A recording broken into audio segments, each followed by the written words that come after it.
Bienvenue au podcast Premier Visionnement. Aujourd'hui, on parle d'un film digne de mention, ou pas, des annales du cinéma. Avant de commencer, je vous suggère fortement d'écouter le film proposé aujourd'hui, car je vais le spoiler complètement. Bonne écoute. Keep the change, you filthy animal. Bienvenue à Pittsburgh. Aujourd'hui, on parle de Rockstar, sorti en 2001 et réalisé par Steven Eric, avec Mark Wahlberg, Jennifer Aniston, Timothy Olyphant, Timothy Spall, Dominic West, Dagmara Dominicisc et Jason Fleming.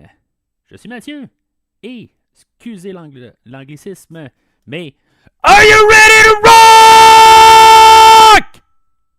Alors, bienvenue au podcast. Cette semaine, on fait un film solo encore une fois.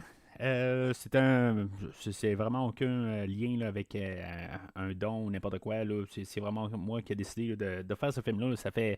Si maintenant vous suivez la page Facebook, vous voyez que ce film-là a comme été apparu quelques fois là, sur l'horaire hein, où ce que je mets les films là, dans la page de couverture. Fait que ça fait quelques fois que je voulais le mettre, mais j'ai dû le repousser là, pour quelconque raison. Puis finalement, j'arrive finalement à le couvrir. C'est un film que ça fait longtemps que j'ai vu, là, mais en tout cas, je vais en parler tantôt là, de mon point de vue. Mais que je voulais couvrir éventuellement. Là, c'est un film là, dans le fond là, que j'ai aimé à l'époque. Là, puis en tout cas, je trouvais ça. Je me suis dit que ça serait le fun de le couvrir. Question de changer un petit peu encore une fois, là, de faire un petit peu des choses différentes au podcast là, cette année. Là, les dons m'ont aidé beaucoup à faire des choses différentes, mais aussi, je n'ai apporté du mien, bien sûr, là, avec plusieurs films là, cette année. Faire des franchises, c'est souvent ce que je vais continuer à faire aussi. Mais faire des films solo aussi, là, de peut-être plus l'incorporer là, de plus en plus là, au podcast en tant que tel. Là. Mais même, je regarde l'horaire de l'année prochaine, puis je sais pas comment que je vais réussir à rentrer là, des films solo, mais il y a encore des trous. Puis, en tout cas, si vous voyez l'horaire sur le site là, de Facebook, puis que je vais essayer d'incorporer là, dans le fond là, dans tous les autres réseaux sociaux. Là, j'essaie de juste un peu comprendre comment que Twitter, pas Twitter, mais comment Instagram fonctionne encore. Là, je ne suis pas encore très à l'aise avec ce réseau social-là, mais je vais essayer de mettre ça là, pour ceux-là qui suivent sur Instagram. Alors, c'est ça. Le film d'aujourd'hui, c'est un film là, qui a commencé dans comme une idée, comme une biographie là, d'un chanteur, Tim Ripper Owens. Tim Owens, que lui, dans le fond, il jouait là, dans un groupe hommage. Pas juste hommage. Là, il avait quand même sorti un album là, avec son groupe de l'époque, tout ça. C'est sûr que pour le film aujourd'hui, là, on a un peu changé les choses, là, mais le gars, dans le fond, c'est ça, c'était un grand fan là, du groupe de métal que j'ai déjà parlé une couple de fois. Le fait que quelques références là, au courant là, de ma carrière de podcasteur au groupe Judas Priest. Puis que c'est ça. Dans le fond, dans les années 90, là, je pense que c'est en 91 et 93, je pense. On avait eu un album, le Painkiller là, de Judas Priest, et finalement, c'était le dernier album là, avec le chanteur initial, Rob Halford, que lui a quitté. Là, en tout cas, je ne me rappelle pas exactement pour quelle raison. Et que dans le fond, on avait besoin d'un remplaçant. Dans le fond, on a décidé de quand même continuer là, le groupe. Là. C'est pas à cause que le chanteur partait qu'on allait abolir le groupe. Dans le fond, dans cette époque-là aussi, on avait Iron Maiden aussi, qui avait changé de chanteur aussi. Fait que ça fait un peu aussi, tous les groupes voulaient quand même continuer. Là. Judas Priest, c'est un band qui avait été assez populaire là, dans les années 80, là, avec notamment là, des chansons comme Breaking the Law, You've Got Another Thing Coming. En tout cas, ça faisait le partie là, du New Brave of New New Wave of British Heavy Metal, en tout cas dans les débuts des années 80, avec Iron Maiden, vous en faites la même. Fait que ça avait comme été un peu dépassé, on s'entend, là, avec l'arrivée là, de Metallica, puis tout ça, puis le thrash là, avec Slayer, puis tout ça. Là, mais c'est ça, je veux dire, c'est ce groupe-là n'avait plus de chanteur à l'époque. Fait que, dans le fond, ils ont tombé sur une bobine ou quelque chose en même là, de tape où ce que on avait là, le chanteur Tim Owens qui chantait du Judas Priest et que, dans le fond, sur cette audition-là, ben, ils l'ont apporté là, pour l'auditionner et finalement, ben, il a été le chanteur là, du groupe Judas Priest pour leurs 2 prochains albums. Là, ben, en tout cas, au moment du film, il était encore chanteur pour le groupe de Judas Priest. On avait approché le band de Judas Priest pour faire le film d'aujourd'hui. Ça n'a pas vraiment cliqué avec le groupe. Le groupe était quand même supporteur. Dans le fond, il était prêt à apporter là, des idées. Mais initialement, quand ils sont arrivés avec le script, ils ont dit bon, ben, il y a des petites affaires qu'on n'aime pas. Ils se sont mis à réécrire le script, puis de commencer tout de suite à faire un groupe fictif pour justement un peu dissocier les choses. Puis en même temps, ben, le côté script, ben, ça l'aide beaucoup à faire là, compléter peut-être l'histoire dans le fond, puis peut-être pas nécessairement là, être figé dans le temps. Même si on suppose que le film là, est en 1985-86, ben, ça fait qu'un peu l'histoire est pas reliée juste à un groupe spécifique, puis qu'on peut prendre beaucoup de liberté. Fait que peut-être un bon choix ou pas. En tout cas, on en reparlera un peu plus tard. Mais c'est ça, essentiellement, ben, c'est ça. C'est basé sur cette histoire-là. Puis moi, ben, comme je l'ai dit, ben, j'ai déjà parlé une couple de fois là, de Judas Priest, puis étant fan là, de heavy metal, surtout dans ces années-là. Mettons, dans les années 80, là, j'ai vraiment pas. C'était pas mon genre. Puis dans le fond, c'était toute mon enfance là, dans les années 80. Fait que c'était plus. Quelque chose qui me faisait, en guillemets, peur, là, plutôt. Là, c'est genre pas du monde là, qui sont pas. Qui ont un mauvais style de vie, puis des affaires de même. Là, fait que, en tout cas, c'est pas quelque chose là, que j'étais attiré, mais plus dans mon adolescence, ça a été le côté rebelle de ça. Fait que, c'est ça, à quelque part, là, c'est pas mal ça, un peu la genèse du film.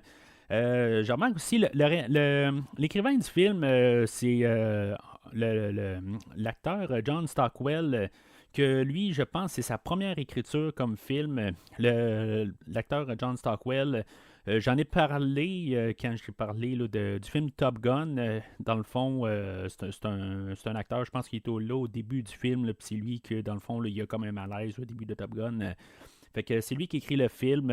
Cet acteur-là, éventuellement aussi, il a joué là, dans le film là, de Christine de 1983 que éventuellement ben, je vais reparler. En tout cas, j'ai juste trouvé qu'en faisant ma recherche pour le film, ça je ne savais pas. Il y avait beaucoup d'affaires dans le film que je sais aujourd'hui, mais c'est sûr qu'en lisant un peu plus approfondi là, sur le film, ben, j'ai découvert encore des choses que je vais vous partager aujourd'hui.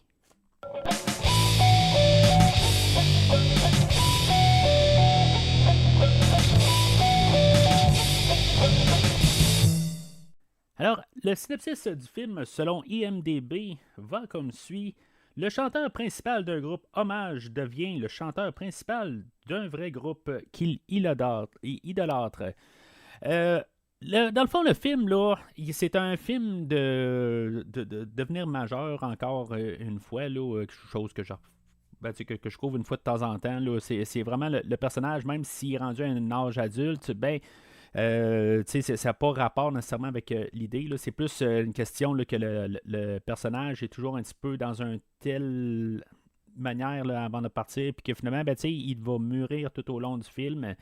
Puis dans le fond, ben, c'est ça, on va parler de ça pas mal pendant tout le film. C'est sûr que c'est entouré beaucoup là, de sex, drugs and rock and roll. C'est pas mal la thématique, là, dans le fond, là, de toute l'idée, puis de toute son aventure là-dedans. Puis, dans le fond, c'est ça. On veut montrer là, comment que le rêve que tout être a, plus enfant, ben, quelque part, là, comment que ça évolue. Puis que finalement, ben, c'est peut-être pas qu'est-ce qu'on veut vraiment là, rendu là, quand on a tout. Ben, des fois, ça arrive que c'est pas nécessairement là, qu'est-ce qu'on a voulu au départ ou qu'est-ce que vraiment qu'on peut penser. Ben, c'est peut-être pas ça que évidemment on a besoin.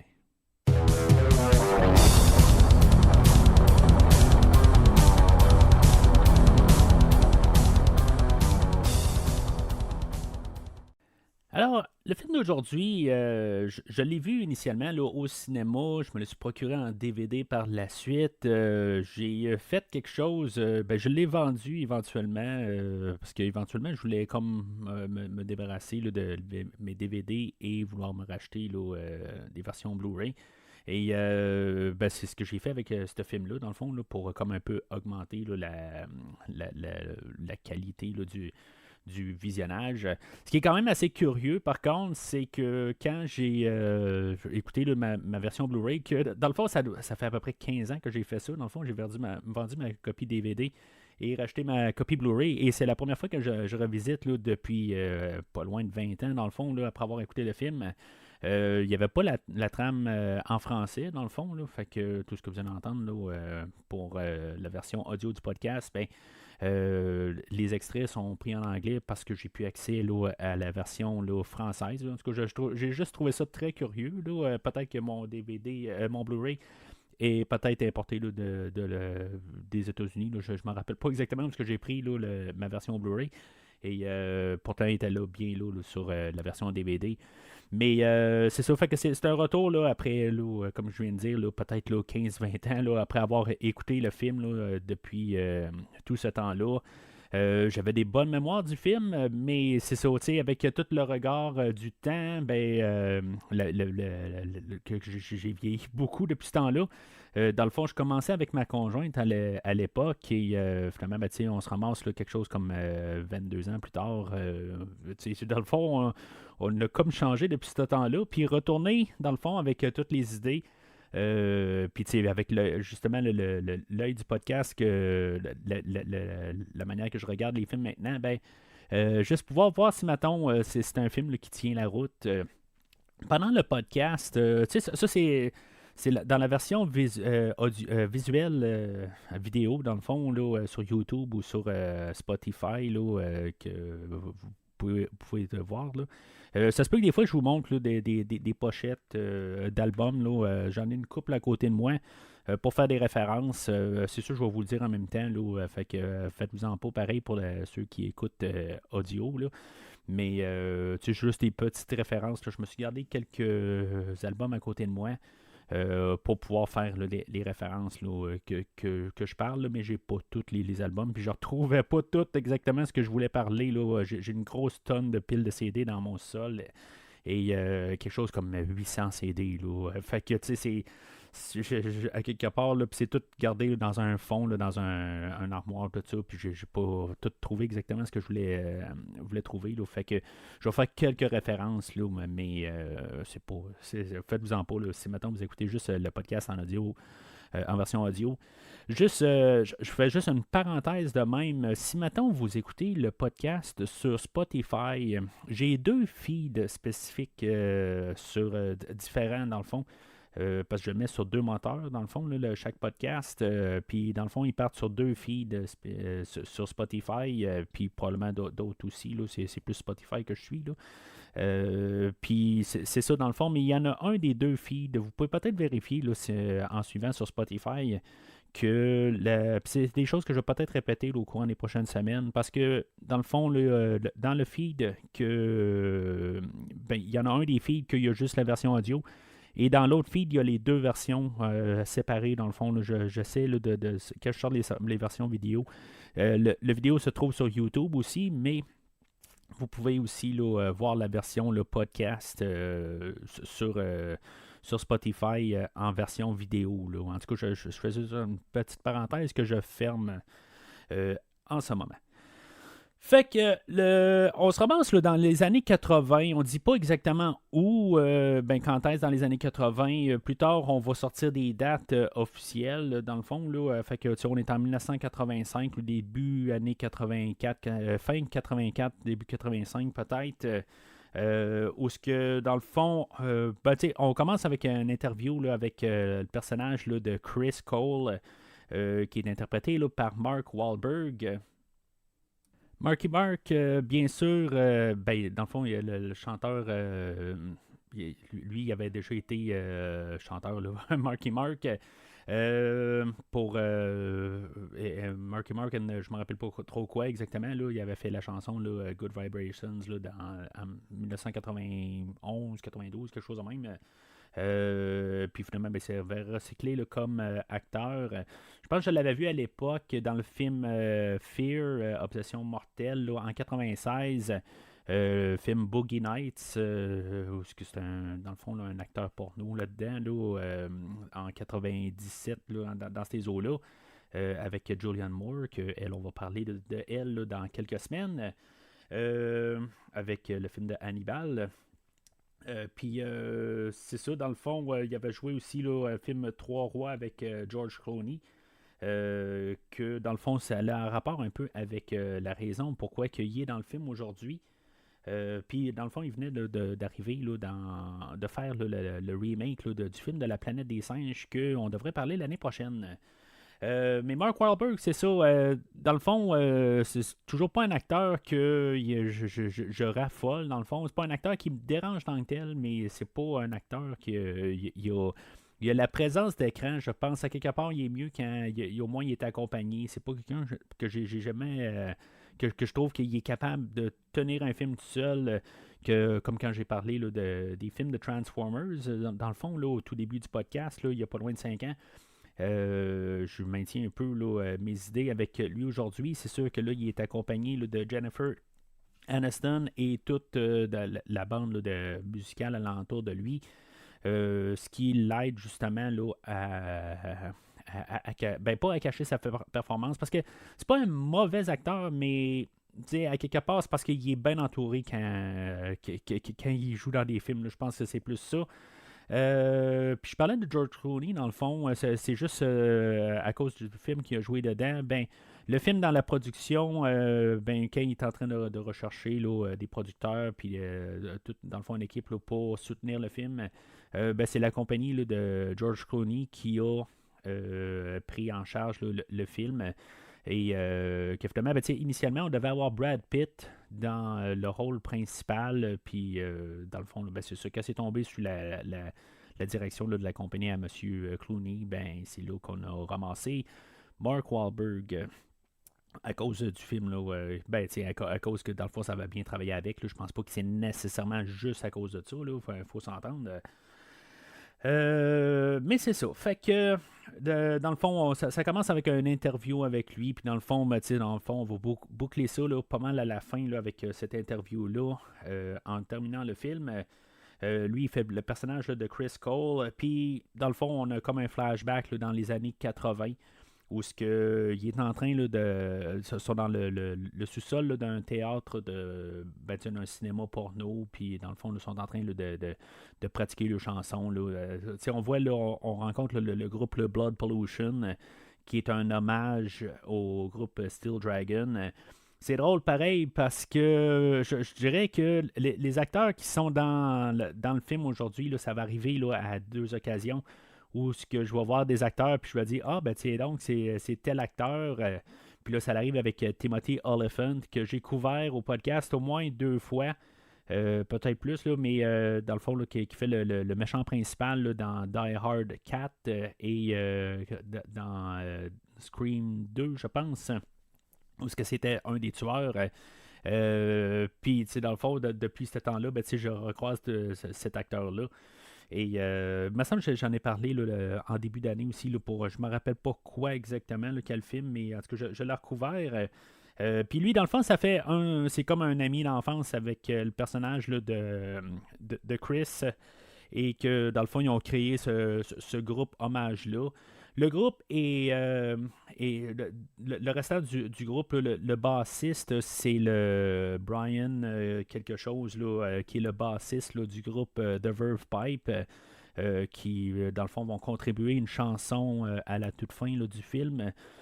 Puis, dans le fond, tant qu'à contribuer une chanson, il a réussi à trouver là, un geek, dans le fond, là, pour jouer dans le film. Puis c'est ça, il va faire le bassiste là, dans le groupe Blood Pollution. On a aussi l'autre, le drummer là, qui est drummer pour le groupe Slaughter. Et l'autre guitariste, dans le fond, le guitariste principal, ben, c'est. Tu sais, ces personnes-là ne parlent pas pendant le film, ils sont juste là comme figurants, mais c'est quand même assez ironique quand tu connais la chose que le guitariste, c'est Nick Catney, qui est, dans le fond, le deuxième guitariste là, dans le groupe Black Label Society à l'époque, que. Dans le fond, là, si vous me voyez en version vidéo, ben, je porte présentement un gilet de Black Label Society juste pour le fun, qui est dans le fond le deuxième guitariste au groupe, ben, le principal guitariste là, du groupe Black Label Society, c'est le groupe Zakk Wylde, qui est dans le fond le même personnage, ben, tu sais, le guitariste qui doit remplacer dans le fond dans le groupe Hommage, dans le fond, là, dans le fond, c'est un duo là, dans la vraie vie, là, surtout à l'époque. Je ne sais pas si M. Catney joue encore là, dans Black Label Society, mais moi, à l'époque, bien sûr, ben, j'ai ressorti là, pour la version vidéo, là, vous le voyez, là, en tout cas, vous ne me voyez pas au complet, là, mais j'étais un grand fan là, de ce groupe-là à l'époque. Puis c'est ça. Puis je les avais vus live pas trop longtemps avant, pendant la tournée là, de cet album-ci. Puis c'est ça, dans le fond. Fait que j'étais un gros fan là, de Black Label Society à l'époque. Puis c'est ça, en tout cas, je vais parler de ça un peu plus tard, dans le fond, là, pour introduire là, aussi les autres membres là, de l'autre bande. Fait que c'est dans le fond, c'est pas mal un peu notre introduction, là, où ce qu'on voit là, qui sont en train de pratiquer le chanson. Puis on voit que le personnage là, de Chris, lui, dans le fond, il prend ça très au sérieux. Lui, il veut être plus qu'un groupe hommage, dans le fond. Là, il veut être vraiment fidèle. Dans le fond, là, tout ce qui est Steel Dragon, le groupe qui l'idolâtre, ben, tout est sacré, chaque note est sacrée. Puis c'est ça, dans le fond, le guitariste là, qui est joué là, par Timothy Olyphant, là, il doit faire un coup de guitare là, qui appelle un pitch harmonic, puis qui est un son signé. Voyons, un son clé là, du guitariste là, de Zakk Wylde que je parlais justement, que lui avait joué là, dans le groupe là, de Ozzy Osbourne là, dans les fins des années 80, puis jusqu'à présent, là, je pense qu'il joue encore dedans, là, même si Ozzy est pas mal à la retraite forcée en ce moment. Mais c'est ça, dans le fond, c'est ça. On arrivait là, pour juste son son, ben, qui devait faire exactement le même son, puis tout ça. Puis dans le fond, il va y avoir un peu des répercussions à cette scène-là un peu plus tard. Puis c'est ça, c'est juste pour montrer comment il est obsédé là, par le son là, de Steel Dragon. Fait qu'on saute dans le fond le générique avec la musique là, de Trevor Rabin. Qui va faire une bonne trame sonore. Je pense pas l'avoir vraiment entendu là, faire un autre trame sonore. Là, peut-être, là, j'ai pas vraiment remarqué, là, mais c'est comme sur la trame sonore du film de Rockstar, où ils vont faire comme un pot pourri là, de pas mal tous les clips là, qu'il va faire. C'est une genre de track là, qui dure à peu près 4 minutes. Puis c'est tous les morceaux qu'on entend, là, à part la tune thème de Batman qui va jouer un peu plus tard. Là, tout est comme incorporé là, dans cette track là, de 4 minutes. Puis c'est un bon travail en tant que tel. Là. J'aime quand même la petite pièce, là, la manière qui est montée. Tant qu'à parler là, de la trame sonore, dans le fond, là, qui est pas à 100% tout ce qu'ils vont jouer là, dans le film. Là. Dans le fond, on va avoir des chansons là, de Everclear, on va avoir des chansons là, de Steel Dragon, de Motley Crue, de Bon Jovi, de Ted Nugent. Kiss, INXS, voyons, et The Verve 5, bien sûr. Trame sonore très, très, très solide, qui a marché beaucoup là, dans ma voiture à l'époque. C'est sûr qu'il manque beaucoup de chansons. Il y a manque du AC/DC, il manque plein d'affaires là, dans la trame sonore, mais c'est une trame sonore qui est très solide. Bien sûr, l'attrait de cette trame sonore-là, c'est le groupe de Steel Dragon, dans le fond. Où ce qu'ils font là, 5 ou 6 tunes dans le fond, puis que dans le fond il y en a 2 qui se retrouvent pas là, sur cette trame sonore là. Mais vous pouvez quand même vérifier sur Spotify, là, il y a une bonne partie là, de cette trame sonore-là qui se retrouve dessus, sous le nom Lubricator comme album, qui est un clin d'œil, dans le fond, au début là, du film. Là, c'est ça, dans le fond, après avoir sauté le générique, ben, on voit un album là, de Steel Dragon, l'album Lubricator, qui incorpore les chansons, dans le fond, là, qui sont sur l'album, qui ont une toune de plus. Mettons, vous regardez là, sur le fameux Spotify, il y a une toune de plus, là, Crown of Falsehood, qui n'est pas sur le CD, mais dans le fond, il manque la chanson We All Die Young que Chris là, va interpréter un peu plus tard.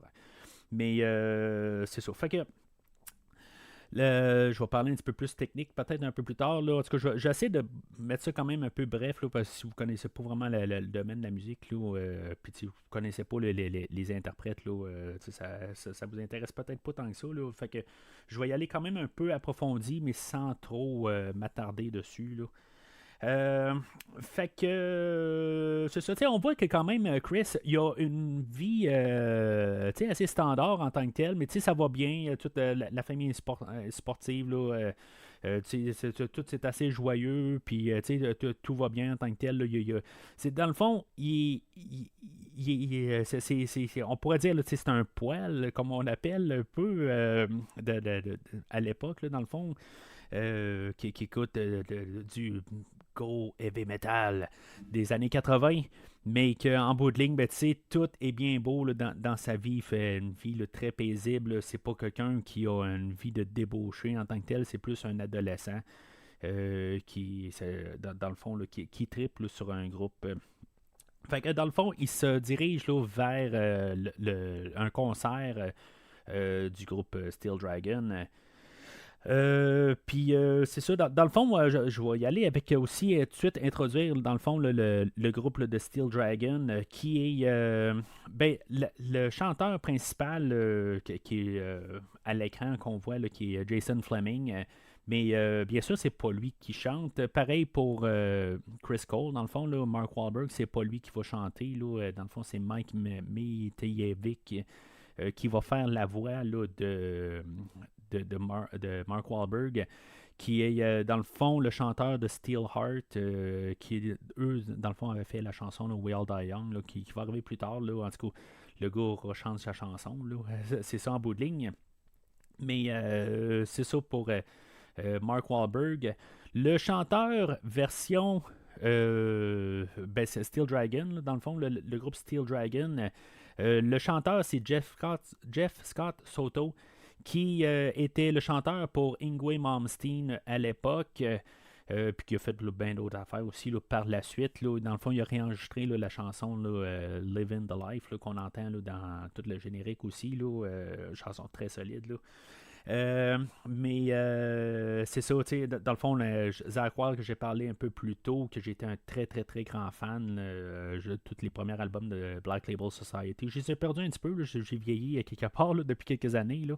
Mais je veux dire, je pense que les 6-7 premiers albums de Black Label Society, je les ai écoutés. Là. Ça sortait à chaque année, dans le fond, un album par année, puis on roulait à chaque année, puis renouvelé là, l'année suivante. Lui, c'est ça, c'est le guitariste principal. On a aussi le bassiste qui est le bassiste là, du groupe Dokken. J'ai déjà parlé de Dokken en couvrant le film Nightmare on Elm Street qui font la chanson principale. Le nom ne me revient pas juste pour parler de même, là, mais ensuite aussi, là, on a le drummer du groupe. Là, dans le fond, c'est le fils là, du regretté le drummer là, de Led Zeppelin. Dans le fond, c'est son garçon que lui, dans le fond, il a continué à drummer là, pour Led Zeppelin.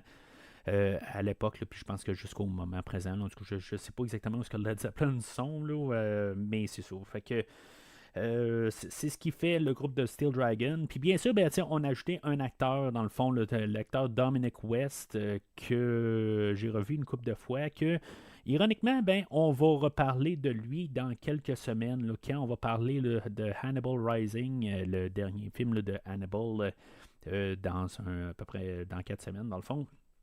Fait que c'est ça qui est le groupe de Steel Dragon. Fait que le chanteur, ben c'est ça, tu sais, dans on a aussi l'introduction là, le manager là, de route, le Matt, que lui, tu sais, on voit là, des groupies un peu plus tôt, puis que dans le fond, il y a des passes VIP, tout ça. Qu'eux autres, là, tu sais, puis c'était un peu pour apporter l'idée là, de qu'est-ce qui se passe là, dans des groupes, des concerts, puis comment que toute cette gestion-là, à quelque part, là, ben, dans le fond, là, il y a beaucoup de femmes puis qui sont embarquées, impliquées là-dedans, puis en bout de ligne, c'est juste comme, je sais pas, pour rester poli, là, mais c'est assez dégueulasse à quelque part, parce que sont comme consommés à quelque part, puis tu sais, c'est ça, à quelque part, c'est juste la nature là, de cette industrie. En tout cas, on a un peu le côté, là, si tu es une femme, ben, tu as plus de privilèges à quelque part pour, bien sûr, le plaisir charnel. Fait que le concert termine, puis ben, c'est ça, tu sais, il y a le moment où on peut voir quand même là, que Chris Cole est, ben, tu sais, il y a un talent là, sur Bobby Beers, le chanteur là, voyons, de Steel Dragon. Mais ça va revenir en parallèle à la fin. Là, je vais plus en parler à la fin.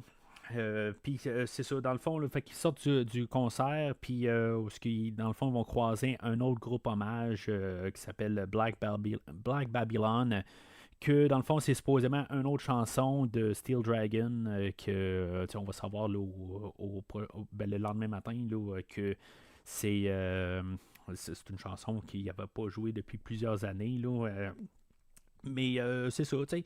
On voit la dynamique là, à la famille le lendemain, tout ça. Là. En tout cas, oui, c'est pas juste pour terminer là, avec Black Babylon, mais dans le fond, ça finit en chicane, ce qui va être ironique là, avec un petit peu la scène un peu plus loin.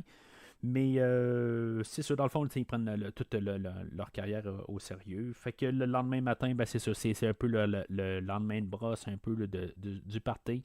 Ça sert pas grand-chose pareil, la chicane dans le stationnement, honnêtement.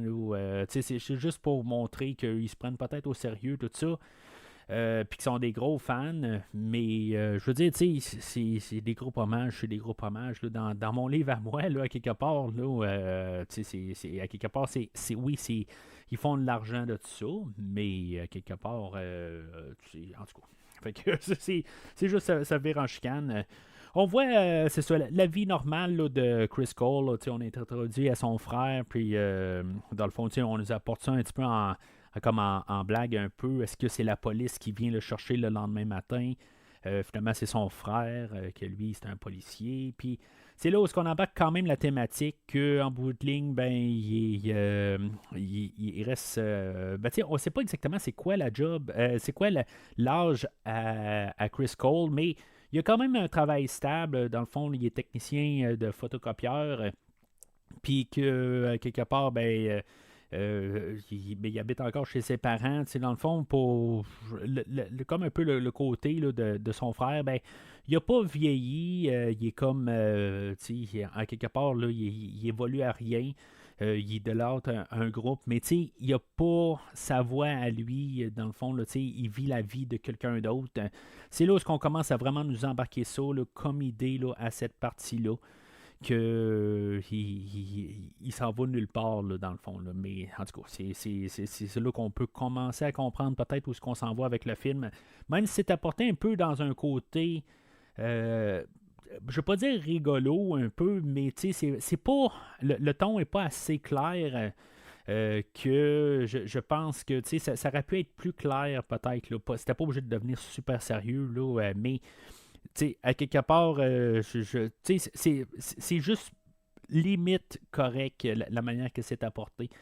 Le ton du film, c'est ça un peu, je vais juste aborder tranquillement un petit peu. Que c'est peut-être un peu trop léger pour des thèmes qu'on va essayer d'apporter pendant le film. Puis c'est ça, c'est apporté, je pense que c'est là où ça commence à me dire un peu, ouais, ben, tu vas apporter un peu des thèmes un peu sérieux.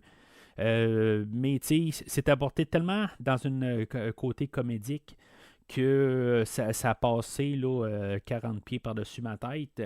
Le réalisateur du film, dans le fond, lui, il a réalisé, je pense son premier film, c'est Critters. Je pense que c'est le film original qu'il a réalisé. Mais par la suite, il a réalisé beaucoup de comédies, là, Mighty Ducks, 101 Dalmatiens. C'est quelqu'un là, qui a quand même eu là, un bon succès là, à l'époque, mais c'est ça, je veux dire, ça faisait une couple de navets là, qu'il venait de faire. Là, je pense que c'est un film avec Eddie Murphy, là, The Holy Man, là, qui était une bombe quelques années avant, mais en tout cas, ça n'empêche pas là, de réaliser le film d'aujourd'hui. Mais c'est pas un connaisseur, en écoutant le commentaire audio, c'est pas un connaisseur de l'environnement qui va parler aujourd'hui. Il va se référer beaucoup à Zach Wilde puis à Jason Bonham, le garçon là, du drummer de Led Zeppelin. Il va se baser beaucoup sur eux autres, puis qu'est-ce qui se passe là, dans le fond, dans les coulisses, là, au camp. Un membre d'un groupe se fait mettre à la porte, ou des affaires de même. Là, on a le bassiste là, de Dawkins aussi, qui est là sur place. Fait que, il se base beaucoup là, sur ces personnes-là pour créer l'univers. Puis c'est ça qui peut-être qui va manquer au film, d'avoir quelqu'un qui comprend l'univers qu'il fait, puis pas qui se fait dire ah ben tu sais ça va comme ça, puis ok c'est beau, je vais faire une scène qui ressemble à qu'est-ce que tu me dis. Il fallait peut-être avoir quelqu'un qui comprenne l'univers là, de qu'est-ce qu'on va apporter. Mais en tout cas, c'est quelque chose que je vais parler peut-être plus là, vers ma critique finale là, au fin du podcast. Mais c'est ça. En tout cas, fait que c'est le côté sur le réalisateur, puis le ton du film. Puis que dans le fond, là, c'est pas une mauvaise affaire là, d'avoir un peu là, de légèreté. Là. C'est quelque chose qu'on veut apporter. Peut-être pas trop fort. Là, je veux dire, on veut pas être trop sombre. Là, puis c'est bien correct. Là. Alors, environ 18 minutes du film, là, on se ramasse là, au concert là, du groupe Hommage Blood Pollution. Qu'eux autres nommaient leur nom là, à cause d'une chanson là, de Steel Dragon. Je ne l'ai pas dit tantôt. Eux autres, ben c'est ça, dans le fond, c'est là où l'histoire là, elle commence à embrayer, dans le fond, là, où ce que, dans le fond, ils vont chanter là, la chanson Stand Up. Et que là, Rob, ben lui, il va comme un peu dans le moment, puis il va commencer à jouer un petit peu n'importe quoi là, pendant le concert. Puis, voyant que la foule a réagi, tout ça, fait que, dans le fond, lui, il va jouer un petit peu, puis tout ça. Ça va fâcher Chris. Puis lui, il va dire, viens pas scraper le concert, à commencer à faire n'importe quoi, je veux dire, on est supposé de jouer la chanson stand-up, puis, dans le fond, c'est un petit peu... on avait entendu la chanson stand-up par le Steel Dragon un peu plus tôt. Puis là, c'est un peu là, leur manière où ils vont la faire. Puis on voit que Chris, il va reprendre un peu qu'est-ce que le personnage là, de Bobby Beers avait dit pendant le concert. Il l'adapte un peu, mais juste pour, dans le fond, faire une réplique. Mais c'est ça, dans le fond, la bagarre à pogne. Je veux dire, il va prendre son micro, puis il va briser carrément là, l'amplificateur là, de Timothy Olyphant, dans le fond, là, que lui, le personnage là, de Rob, à quelque part, tu peux te chicaner à quelque part, là, mais péter un amplificateur, là, c'est une centaine de piastres, là, à quelque part, là, puis des centaines de piastres 1980, tu sais. Pas des 100 piastres aujourd'hui, ou est-ce que ça serait 20 piastres aujourd'hui, là. Mais c'est ça, dans le fond, il va péter. Je comprends, là, à quelque part, là, c'est la chicane à pogne. C'est ironique que Chris arrive et il dit viens pas scraper le concert, mais en bout de ligne, c'est lui qui va carrément scraper le concert. Tu veux continuer de performer, mais plus de guitariste à quelque part. C'est à quelque part, là, c'est un petit peu n'importe quoi. Saute d'humeur à quelque part, c'est peut-être des clins d'œil à des groupes que je veux dire, c'est les chicanes pong sur le stage. J'étais un grand fan là, du groupe Oasis et les frères Gallagher là-dedans, je veux dire, leur renommée était que les chicanes sur le stage, peut-être que c'est un hommage à ça, je sais pas. Mais c'est ça, fait que par la suite de ça, on va opter là, de remplacer Chris comme chanteur. ironiquement, on va le remplacer par le groupe hommage qu'on a vu un peu plus tôt. Dans le fond, le chanteur va être remplacé. Je sais pas, tu sais, le groupe, pour une raison quelconque, là, Black Babylon n'existe plus. Je sais pas. Il a décidé là, de changer là, de chanteur, de groupe. Là. Je ne sais pas exactement. Tu sais, ça fait pas de sens un petit peu là, dans le lien interne. Là. Peut-être qu'au lendemain là, la bagarre. Après le concert, ben peut-être que les autres groupes ont dit ben finalement, tu sais, moi me faire péter la gueule pour un groupe hommage, là, ça me tente pas tout à fait. Fait qu'ils ont tout lâché, puis c'est ça. Dans le fond, le chanteur se met à chanter pour Blood Pollution. Puis tu sais, ils vont même demander à la blonde de Chris, là, est-ce que tu veux toujours quand même être notre manager? Puis elle va répondre, ben tu sais, le seul talent qu'il y avait dans le groupe vient de quitter.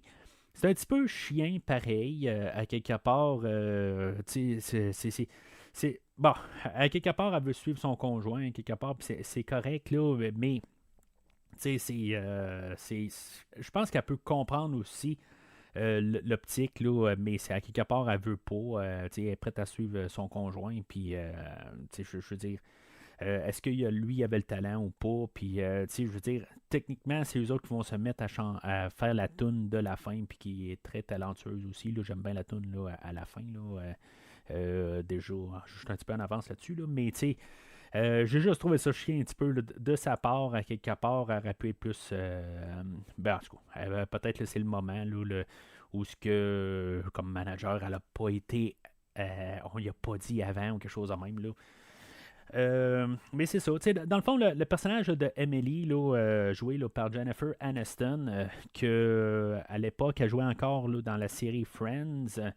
Que dans le fond là, qui est un visage bien reconnu quelque part là. Je ne sais pas si c'est pas plus reconnu que Mark Wahlberg à l'époque.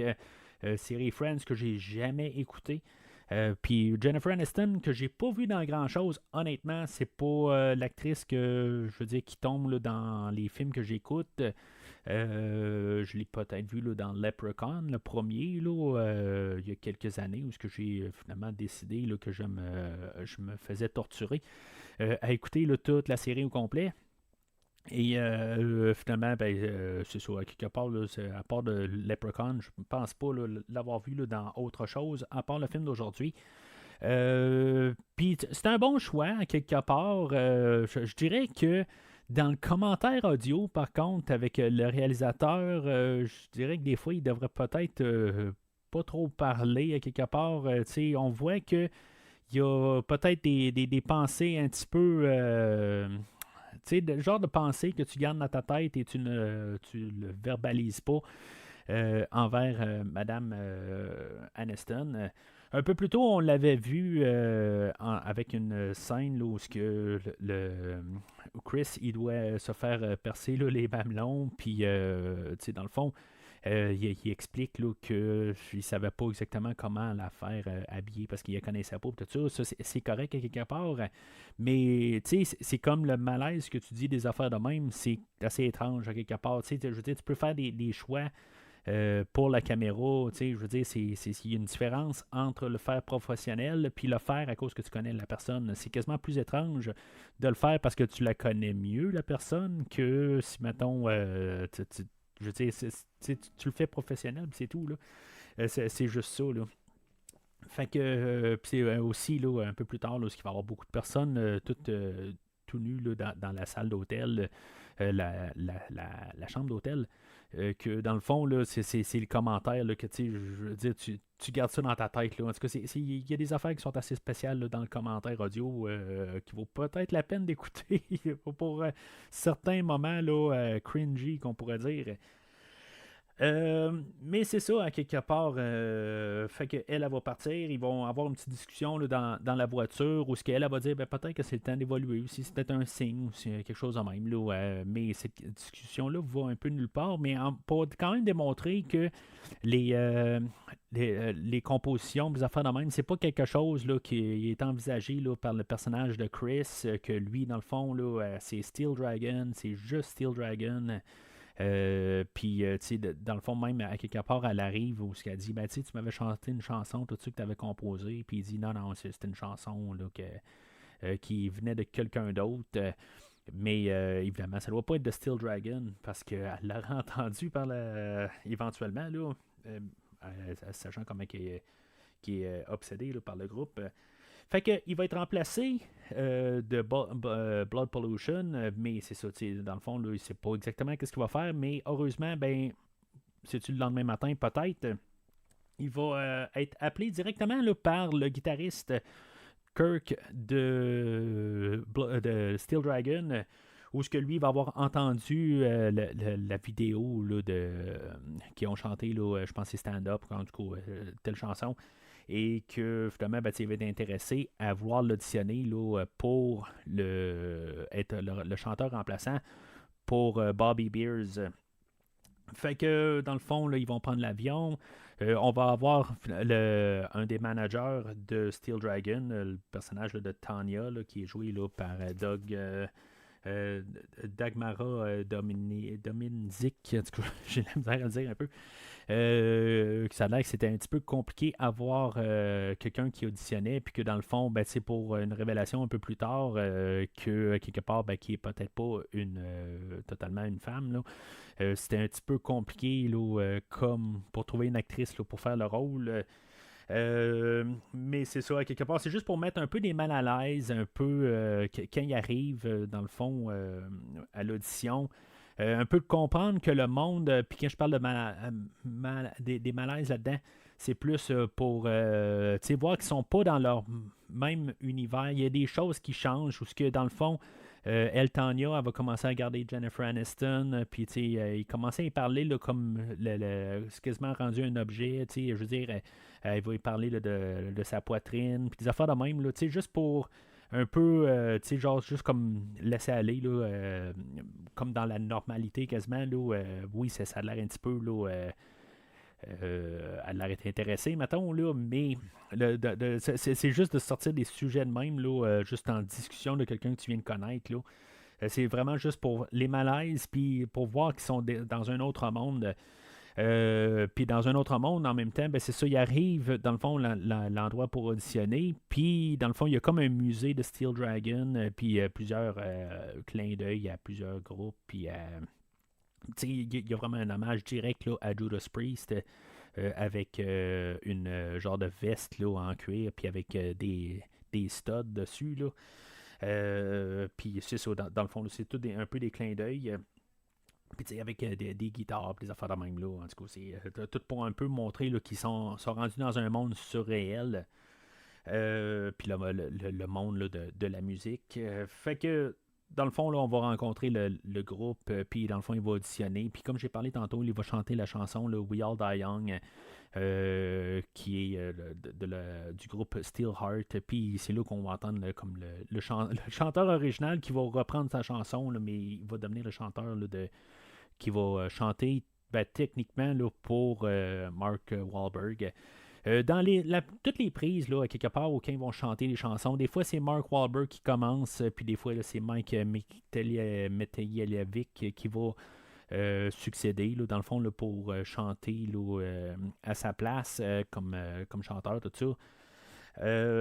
C'est ça tout au long du film. Là. C'est sûr qu'il y a des fois où on pense que c'est Steel Dragon qui joue, mais c'est Def Leppard ou des fois c'est Kiss.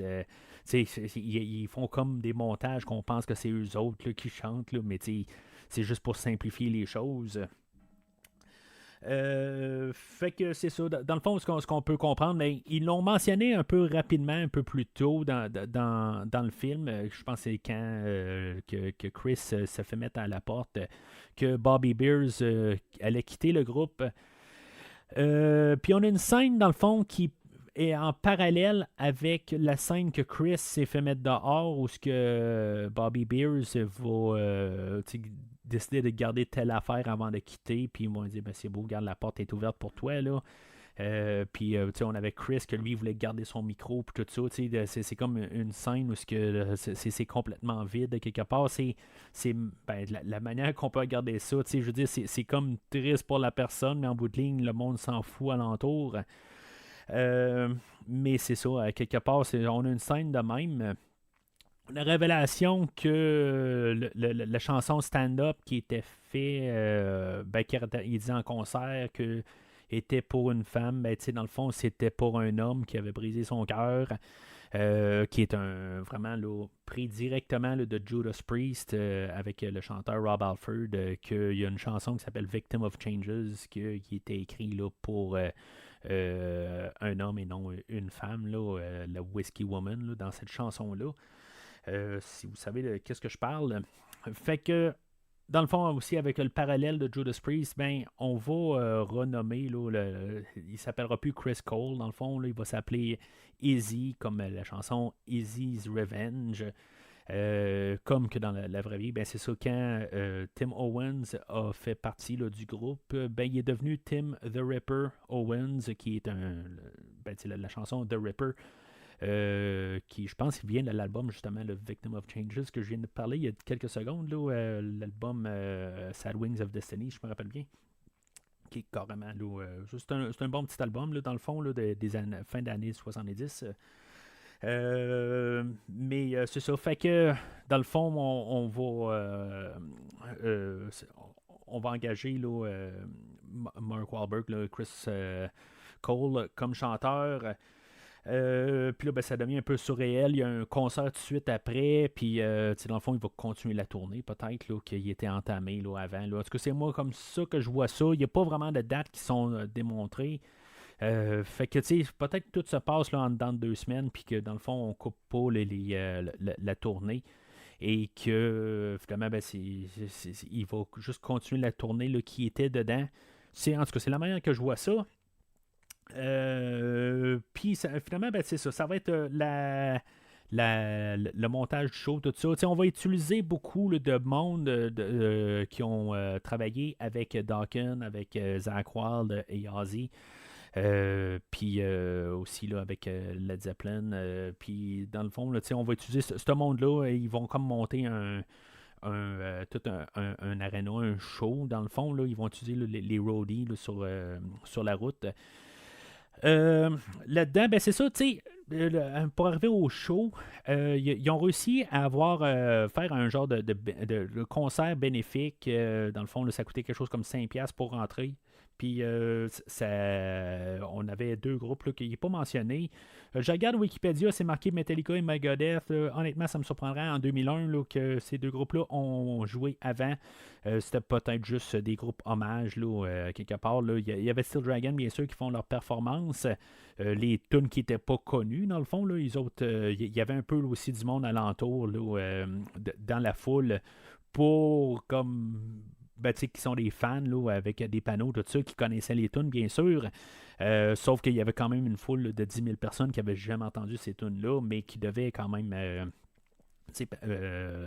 être comprendre un peu là, qu'est-ce qu'ils devaient faire. Fait que on avait opté de faire quand même une levée de fonds, puis que dans le fond, là, pour que le monde qui soit là, ils vont donner mettons, un tel montant. Fait qu'au moins, ils se sentent un peu impliqués, puis que ils sont pas là juste pour être là, puis après ça, ils vont quitter. Puisqu'ils ont déjà payé pour. 5$, c'est pas beaucoup, mais le monde reste là pareil parce qu'ils ont payé pour. Fait que c'est une belle manière, dans le fond, puis en donnant 5$, puis ça vaut pour une telle charité, ben, c'est pas une mauvaise affaire non plus. Mais ça donne, dans le fond, le visuel qu'on a, dans le fond, au premier concert, où dans le fond, on a pas mal tout filmé. Là, je pense qu'il y avait 7 caméras là, à filmer. Tout au long, puis juste que tout faire le montage, tout ça, fait que c'était quand même assez cool pour voir ça. Dans le fond, là, c'est tout, probablement tout ce qui est fait live est tout le même concert à quelque part, là, mais c'est ça. Dans le fond, là, tout ce qu'ils ont pu monter. Il y a quelqu'un il y a un panneau, là, Bobby Beers, Bring Him Back, quelque chose de même, là. Puis que Chris là, va sortir une hausse, puis dans le fond les arroser, tout ça. Je sais pas si ça se fait, ça, quelque part. C'est comme tu es en train là, de comme renier ton passé quelque part de même, tout ça. Là. En tout cas, il y a beaucoup de groupes qui ont fait ça aussi, comme parler sur des anciens des anciens membres là, d'un groupe. Là, mais je pense pas que c'est une bonne idée, ça. En tout cas, c'est par principe que Là, tu parles bien de ton groupe aujourd'hui, mais dans le fond, quand il y en a un qui sera pas là, ben, dans le fond, là, tu vas le poignarder dans le dos, tout ça. Fait qu'en tout cas, je pense que c'est quelque chose que je trouve ridicule, mais ça c'est peut-être la mentalité qui a changé là, depuis l'époque, là, peut-être. Là.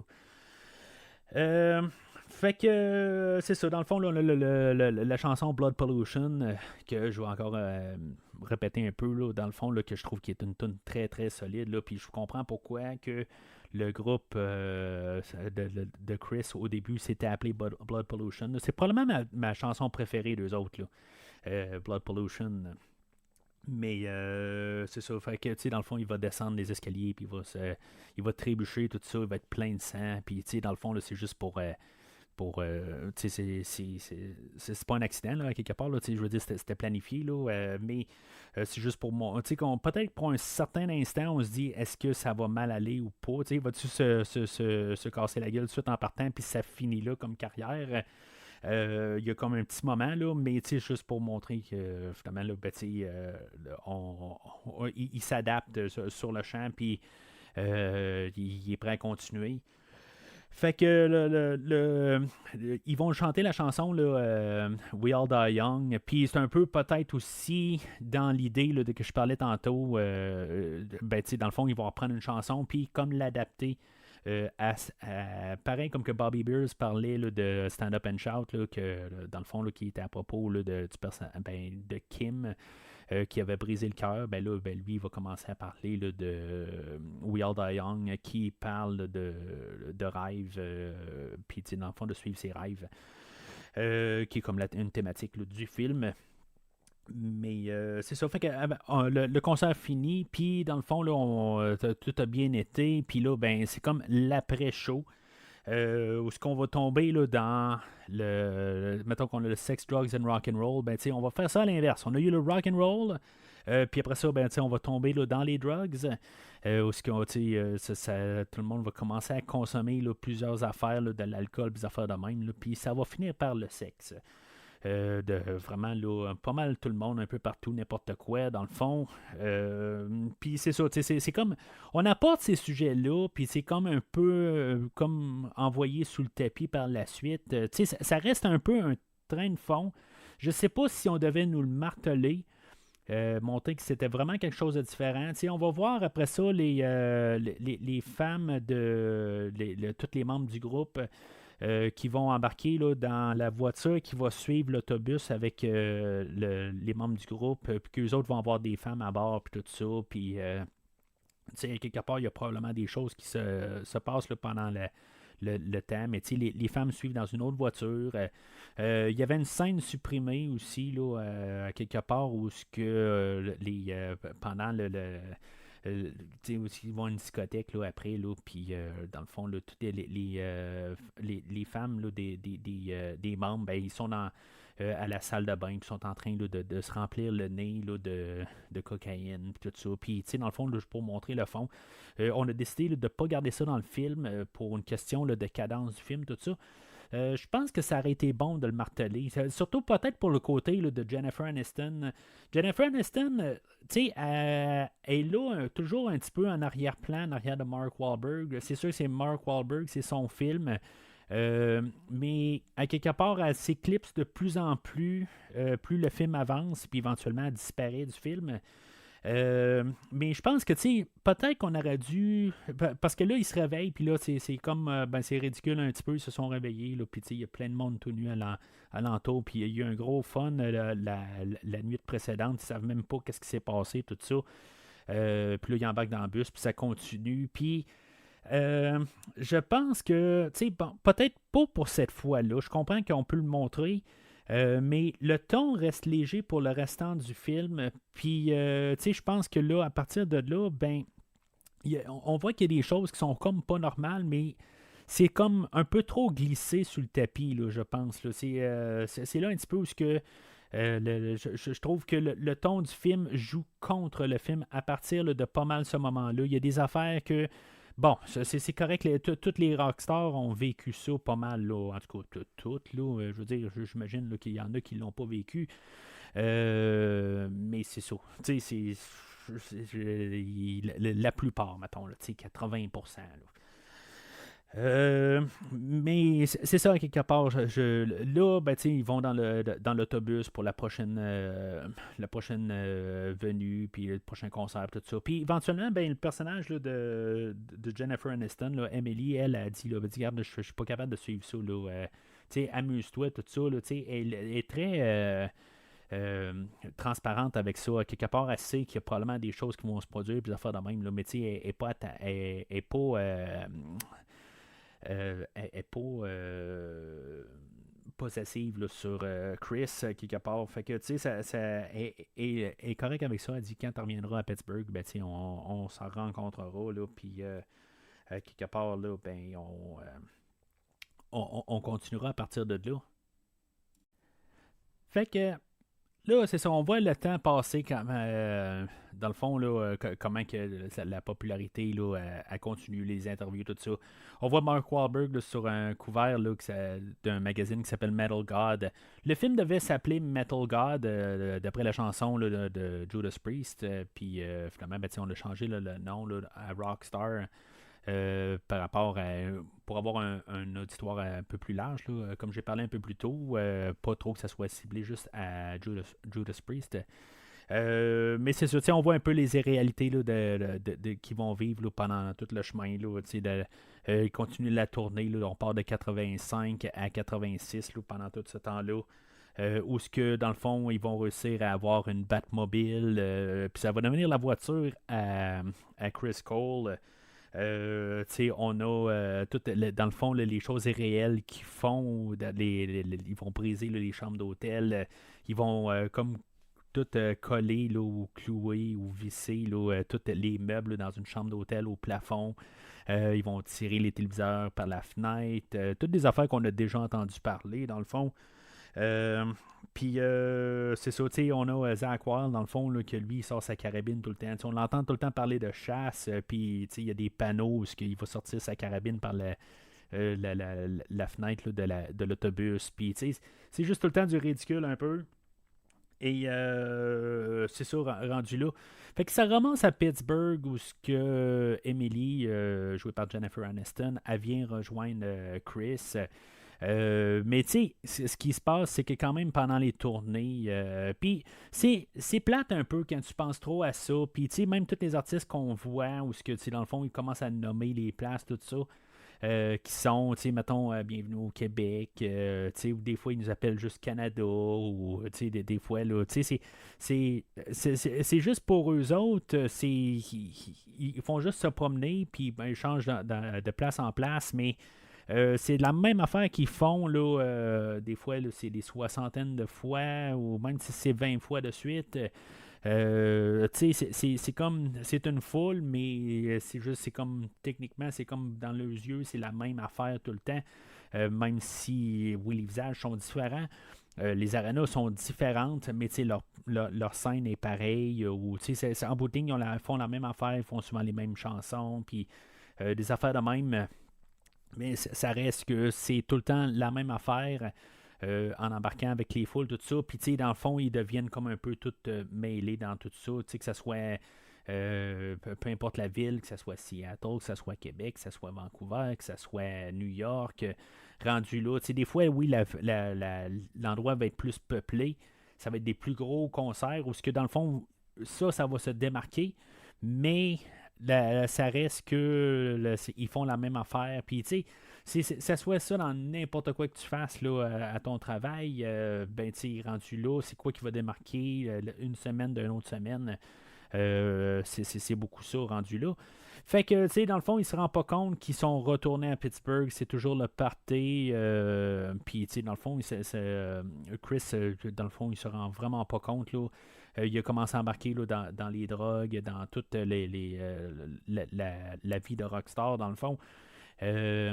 Puis c'est ça, dans le fond, il se rend pas compte là, que Emily, elle vient le voir. Tu sais, dans le fond, on joue un petit peu avec l'idée là, où qu'elle monte dans l'ascenseur, puis que dans le fond, elle est là avec son genre 8 dans l'ascenseur, puis que là, ils veulent tous le rencontrer. Puis, tu sais, dans le fond, ben, elle, tu sais, c'est sa blonde. Puis que, dans le fond, ils ont toutes comme des espérances là, de pouvoir le rencontrer. Puis c'est ça en bout de ligne. Fait que ils vont se quitter officiellement. Dans le fond, c'était pas officiel un peu plus tôt dans le film, mais là, c'est officiel. Ils se quittent. Puis, c'est sûr qu'il a l'air d'avoir un goût amer, mais on va avoir comme un bond dans le temps parce que là, il va y avoir des vacances du groupe. Puis là, ils vont retomber à peut-être enregistrer là, le prochain album. Fait que, il doit avoir quand même un bon temps, un bon laps. On doit même plus être en 87 ou 87, on était rendu à 85. On doit être en 86, 87, rendu là se disant qu'ils vont enregistrer un album. C'est sûr qu'ils peuvent enregistrer un album pendant qu'ils sont en tournée, ils peuvent faire des chansons. C'est des choses qui ont été un peu courantes. Généralement, les groupes arrêtent quand même là, pour enregistrer. Là. C'est rare, c'est tout le temps là, dans. Quoique c'est le même studio qu'on a vu un peu au début. Fait que ça doit être. Là, c'est moi qui vais un petit peu trop loin. Mais ils ont parlé de vacances. Fait que on doit être rendu quelque chose comme en 87, là, peut-être 2 ans là, après que l'histoire là, a commencé. Fait que. Ils vont enregistrer, là, commencer les enregistrements pour le nouvel album. Puis on sait que dans le fond, le guitariste et je pense c'est le drummer, eux autres ont enregistré les chansons. Le guitariste et le bassiste, excusez, ont enregistré les chansons. Puis que dans le fond, ils vont pas laisser de place à Chris Cole de pouvoir faire sa marque. Ce qui est comme un peu un parallèle avec la vie quand même, là, ce que dans le fond, là, Tim Owens, il n'a pas eu de droit d'écrire pour les chansons là, de Judas Priest là, sur les 2 albums qu'il avait fait à l'époque, le Jugulator et Demolition. Je n'ai pas les pochettes avec moi, j'ai les ai, mais je voulais juste comme les montrer. Mais ces 2 albums là, qui sont très excellents là, à mes oreilles. Mais c'est ça, quelque part, c'est ça, on va arriver dans le film. Puis, il va voir apporter ses idées et tout ça. Puis, c'est quand même un peu l'ironie des choses qu'au début du film, il sait. S'il est fan du film, il sait que c'est jamais le restant du groupe qui écrit pour le groupe. C'est toujours les 2 mêmes personnes qui écrivent. Peut-être aussi un genre de clin d'œil, je sais pas si c'est un clin d'œil, on dit, là, mais peut-être qu'on visait un peu, mettons Metallica, où c'était le guitariste et le drummer qui écrivent toutes les tunes. Des fois, à l'époque, je pense qu'on avait rajouté le bassiste une fois de temps en temps qui pouvait rajouter son. Genre une tune par album qui était le nouveau venu. Oui, l'autre guitariste aussi, des fois, mettait sa marque sur quelques chansons, mais c'était principalement tout le temps là, le chanteur et le drummer. Mais, moi, c'est comme ça je vois ça, là, mais c'était peut-être là, juste chose courante aussi. En embarquant, là, dans le fond, là, dans la mentalité du guitariste là, qui jouait là, par Dominic West, là, le personnage de Kirk, que lui, il dit si mettons, on commence à déplaire à un fan devient 2 fans, d'après ça, ça se multiplie, ça devient 4, 8, 16, en tout cas, etc. Mais à quelque part, c'est ça, c'est l'évolution. Puis il y a eu beaucoup un changement de mentalité dans tout ça avec les temps. Où ce que, dans le fond, je pense que c'est ça qu'on pensait à l'époque. Aujourd'hui, je pense qu'on est beaucoup plus ouvert, mais c'est ça, ça fait partie là, d'une mentalité du temps. Mais à quelque part, les 2 sont bonnes. Je ne suis pas en train de dire que c'est une mauvaise idée. Pour les personnages, c'est sûr que quand on fait une histoire, tout ça, on arrive avec l'idée, c'est stupide que dans le fond, il ne laisse pas sa marque. Sauf que le point à Kirk est très valable. Parce que, je veux dire, mettons, on revient au temps où je vais même utiliser Judas Priest comme exemple. Comment d'autres personnes n'ont pas écouté là, les 2 albums qui ont sorti avec Ripper Owens, Jugulator et Demolition. Demolition est moins bien vu, là, en tout cas. Mais Jugulator est un album très, très excellent.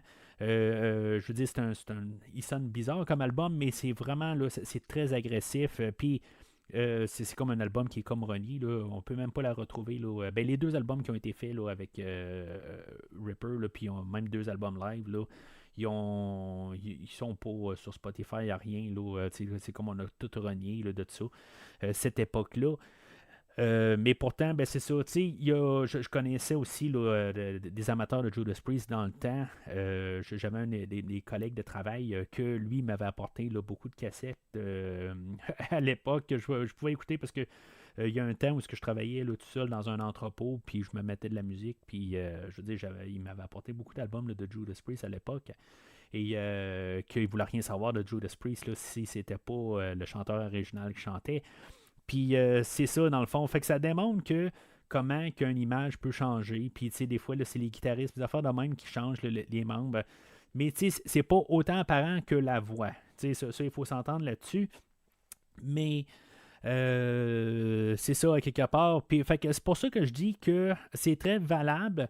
Sauf que le côté, ben c'est ça, tu sais, je veux dire, si tu changes la voix, tu peux peut-être donner un peu une chance à la personne de faire sa marque pour au moins qu'il y ait quelque chose pour un peu l'encourager. Mais c'est très valable dans la mentalité de cet univers-là qui est très féroce. Que je veux dire, justement, tu peux être fan un jour, puis après ça, tu écoutes plus du tout.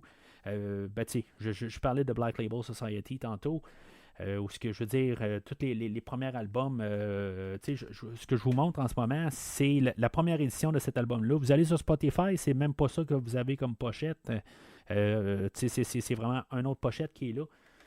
Parce que je sais pas, je pense que ça ressemble à une bouteille de Jack Daniels. D'après moi, ils ont été poursuivis ou quelque chose de même. Puis c'est juste le logo là, que ben, je peux pas vraiment me tourner de bord, là, mais c'est une tête de mort, tout ça, là, qui est remplacé là, la pochette pour toutes les éditions suivantes. Mais c'est ça à quelque part. Puis comme je vous dis, j'étais un gros fan fini. Tous les albums, je les écoutais à toutes les années. Puis on roulait là, des centaines de fois chacun. Jusqu'à un tel album. Puis à quelque part, ben, j'ai comme. Ils ont eu une petite pause là, de un an ou deux.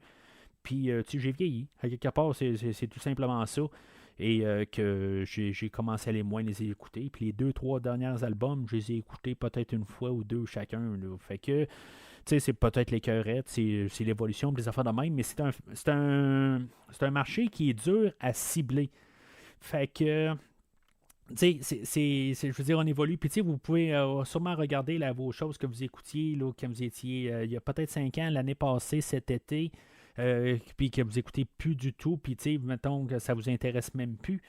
Je veux dire, c'est ça la nature de la chose, mais pour quelqu'un qui a construit cette musique-là, pour d'essayer d'avoir les fans, c'est sûr que les autres ils ont beaucoup de fans, puis il faut qu'ils prennent beaucoup de choses en compte.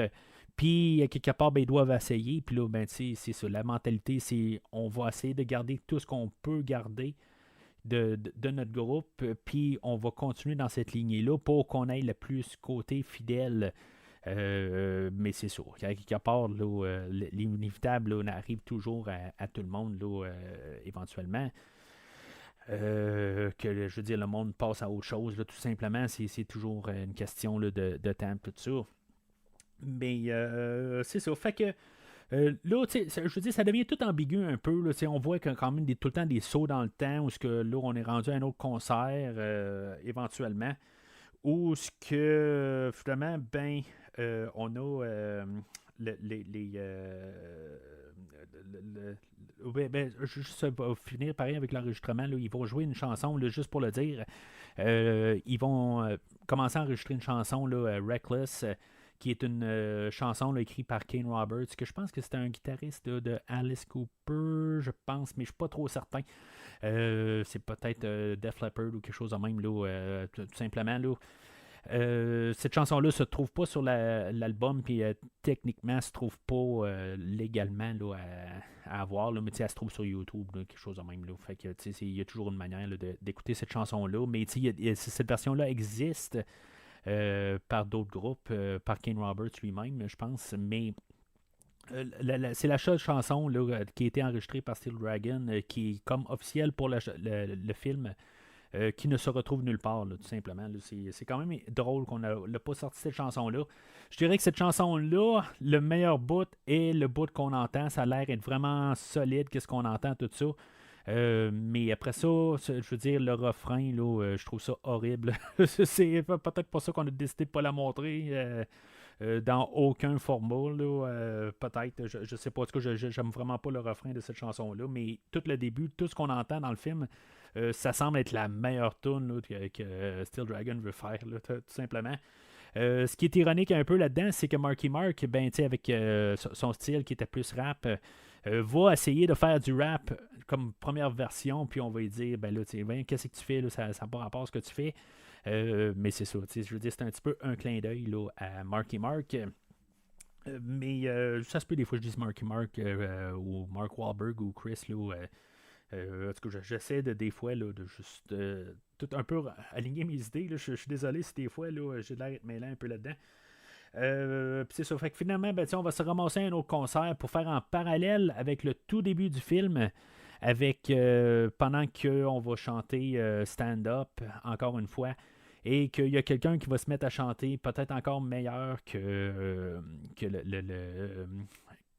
voyons, que Chris chante, faire vraiment le parallèle avec le début. Sauf que quand on regarde le début du film, ben Bobby Beers aime pas ça. T'sais, on voit que là, wow, t'es un amateur ici, puis qui chante mieux que moi, là, ça marche pas. Tandis que Chris, où ce que tout d'un coup il est rendu dans son cheminement, lui arrive puis il dit ben regarde, moi là j'ai quelqu'un, j'ai une opportunité en face de moi, j'ai quelqu'un qui pourrait me remplacer, tout ça. Le remplaçant en question, c'est le Miles Kennedy, dans le fond, qui avait son groupe à l'époque. Je pense qu'aujourd'hui, je le connais plus là, comme le groupe que Slash a ramassé, dans le fond, là, le guitariste là, de Guns N' Roses. Qu'il a fait plusieurs albums avec lui là, avant de reprendre avec Guns N' Roses là, il y a quelques années. Là. Mais c'est lui, dans le fond, qui va se mettre à chanter là, à la place là, de Chris Cole. T'sais, ça se fait sur le stage de même. Là, je veux dire, il l'embarque, il dit tu connais-tu les chansons, tout ça, t'es capable, tout ça. Bon, c'est beau, parfait, moi je pars. Puis c'est ça, quelque part, ça finit pas mal de même là, pour Steel Dragon. Dans le fond, ben, on avait vu un peu plus tôt là, le personnage là, de Matt qui est joué là, par Timothy Spall. Je n'ai pas beaucoup parlé.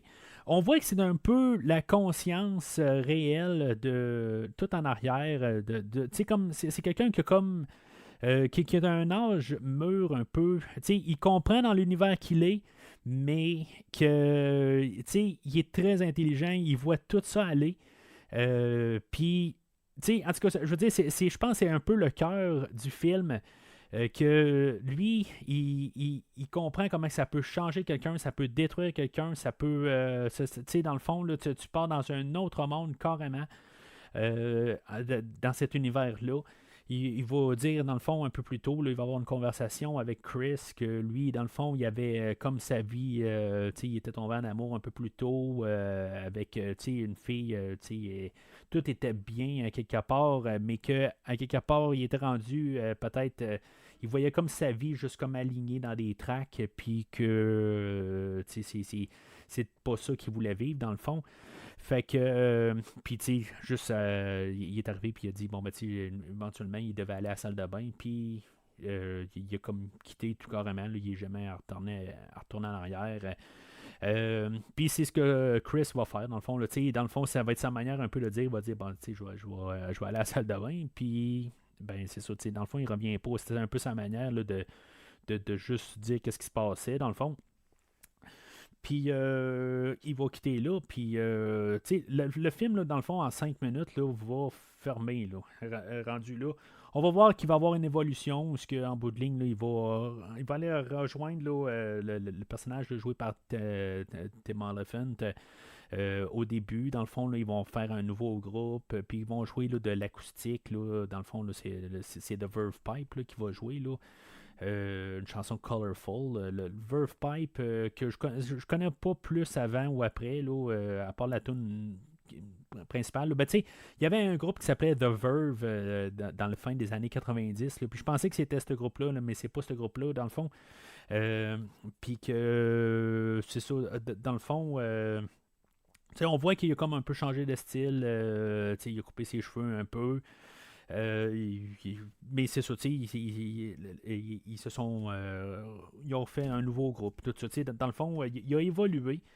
Puis éventuellement, Emily, là, jouée par Jennifer, elle va venir les rejoindre. Tout ça. Puis ils vont se réconcilier, là, comme si peut-être de rien n'était. Puis ça ferme là. C'est peut-être un peu brusque comme fin. C'est comme on dirait qu'on savait pas comment terminer. Oui, on a eu le cheminement, là, mais c'est ça. C'est correct comme fin. Quelque part, c'est ça qu'on s'attend à ce qui arrive avec le film, mais on vient de fermer en 5 minutes. Fait que, juste aussi en même temps, on a dans le générique de fin, là, on voit un peu là, des affaires qui continuent. Des prises alternatives ou juste des affaires qui ont comme pas eu un rapport à coller dans le film. On voit Mark Wahlberg, dans le fond, il y a une journée où il allait mal ou quelque chose de même, là, puis on a décidé, c'est probablement pendant le concert parce qu'on voit qu'il y a du monde alentour, puis qui ont décidé là, de mettre la chanson là, de Good Vibrations. Peut-être parce que lui, c'est ça, il est plus un côté rap et que dans le fond, le côté métal, puis peut-être on lui a donné un petit os à quelque part, juste pour au moins qu'il remonte un peu le moral pour continuer le concert. Là. D'après moi, ils n'ont pas voulu le dire, mais d'après moi, c'est ça à quelque part. Puis, c'est ça. Puis, il y a le côté, il y a comme une interview là, pour Bobby Beers. Que lui, dans le fond, il serait lancé dans la danse de claquettes, quelque chose en même là, par la suite en disant que c'est à cause que le monde sont là pour voir lui et non Steel Dragon. Fait que dans le fond, peu importe ce qui part dans les choses qui l'intéressent, le monde va le suivre. Encore là, je vois un parallèle beaucoup avec Judas Priest, le chanteur là, initial, Rob Halford. Une fois avoir quitté Judas Priest, est parti là, dans un genre de style. C'est un petit peu techno expérimental. C'est électronique. Différent complètement là, de Judas Priest. Puis je pense que c'était vraiment là, visé à ça, dans le fond, là, juste pour faire un parallèle. Puis je suis pas mal sûr là, que, dans le fond, ce groupe-là, là, ça s'appelait Tout, je pense. Puis c'est ça, ça n'a pas vraiment marché tout à fait. Là, mais je pense que c'est clairement un clin d'œil à cette affaire-là. Là.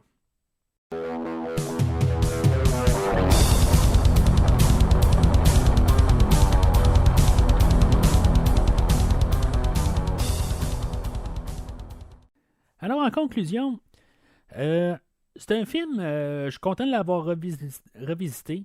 Je dirais par contre, je pense qu'il y a des problèmes apparents au film. Je dirais que les deux premiers actes, là, c'est vraiment c'est un film là, qui est le fun d'embarquer dedans. C'est comme tout le ton, tout ça. Puis quand les problèmes commencent à arriver, là, j'en ai parlé un peu plus tôt, c'est comme là, le ton du film joue contre le film, où ce que je pense qu'on aurait pu ajouter un 10-15 minutes, peut-être assombrir un peu le film, puis peut-être pour vraiment avoir une bonne résolution pour le personnage de Chris Cole. Peut-être que le film aurait dû finir sur un ton, pas certain à quelque part, que je veux dire, là ça finit trop rose. Je comprends à quelque part on peut arriver puis dans notre vie où qu'il y a des choses où on a des espérances pour telle affaire tout ça, puis que finalement on se rend compte on devient plus mûr, mais qu'on va de l'avant quand même. Mais je pense, la manière qu'on apporte le film, je pense qu'il aurait dû avoir peut-être un peu là, des répercussions. Je dis pas qu'on aurait dû virer vraiment super sombre. Que ça aurait dû être vraiment là, avoir de la mortalité alentour, des affaires de même.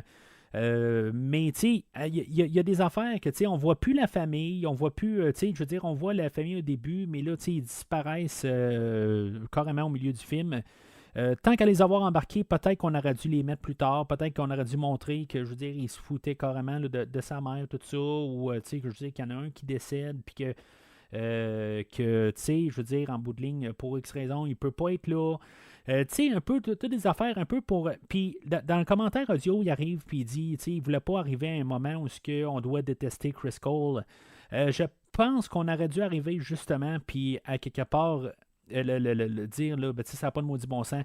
Le seul moment qu'on peut arriver puis dire qu'il a débarqué un peu, c'est parce qu'il y a Jennifer Aniston qui vient le voir, puis on voit qu'il est gelé, puis que, tu sais, dans le fond, il a comme perdu la notion du temps. Mais on devait le ressentir, puis on le ressent juste dans une scène, puis tu sais, on le ressent pas vraiment à cause de ça. Puis c'est ça un peu le problème là, de la dernière partie du film, là, le dernier acte. Puis on sait pas comment finir le film, je pense. Tu sais, son cheminement n'est pas tout à fait bien démontré là, dans la dernière acte. Ce qui est comme primordial, c'est ça qu'on voulait montrer depuis le début. Puis ça perd ses jambes là, vers la fin du film. Par contre, tu sais, je dis pas que j'aime pas le ton du film. Tu sais, c'est un film qui se prend légèrement. Tu sais, c'est pas un film qui veut être trop profond, mais il aurait pu changer juste quelques petits éléments, puis surtout le troisième acte. Puis ça aurait pu être un film vraiment excellent. Mais là, tu sais, ça tombe être. Tu sais, c'est un verre, mais tu sais, je veux dire, c'est vraiment la limite. Il manque juste un petit dernier punch qui aurait pu être vraiment là, quelque chose là, de phénoménal. Je pense bien. Mais c'est ça. Toute la musique, tout ça, je veux dire, que, comme j'ai dit, c'est une trame sonore qui a marché beaucoup, là, puis que j'ai écouté là, des centaines de fois, là, honnêtement. Puis une fois de temps en temps, les chansons rejouent là, dans mes playlists, puis je veux dire, je suis toujours content d'entendre ces chansons-là, mais c'est ça. C'est les deux premiers actes du film qui font le film, puis ça perd là, un peu là, sa vapeur. Là. Une fois qu'on se rend compte, là, c'est comme il ne savait pas quoi faire tout à fait.